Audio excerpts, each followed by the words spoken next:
হঠাৎ করেই মা সকালবেলা বলল বড় পিসির বাড়ি যাওয়ার কথা, তাই আমিও ঝট করে রেডি হয়ে গেলাম। চলে আসলাম কল্যাণী স্টেশনে। ট্রেনে উঠে দেখলাম মা সিট পেয়ে গেছে।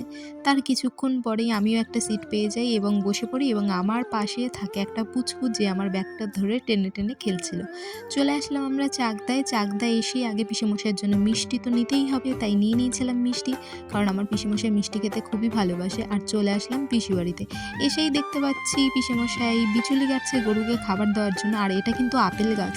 আপেল গাছে এবার প্রচুর বোল এসছে, কটা আপেল হবে সেটা কে জানে। দুপুরবেলা খাওয়া দাওয়া সেরে আমরা কিছুক্ষণ রেস্ট নিই এবং চলে যাই আমার পিসেমশাইয়ের ক্ষেতের দিকে, কারণ পিসেমশাই খেতে এবার চাষ দিয়ে এখন তিল বুনছে, সেটাই দেখবার জন্য। আমার পিসিবাড়ির এই জায়গার পরিবেশটা আমার কিন্তু সত্যি খুবই ভালো লাগে। ক্ষেত ভর্তি ফসল দেখতে তো সবারই ভালো লাগে, আর যারা চাষবাস করে বা চাষবাস নিয়ে থাকে তাদের তো সত্যিই খুবই ভালো লাগবে। তো আজকের মতো মিনি ব্লগটা এ পর্যন্তই। দেখা হবে অন্য কোনো ভিডিওতে। ততক্ষণের জন্য টাটা।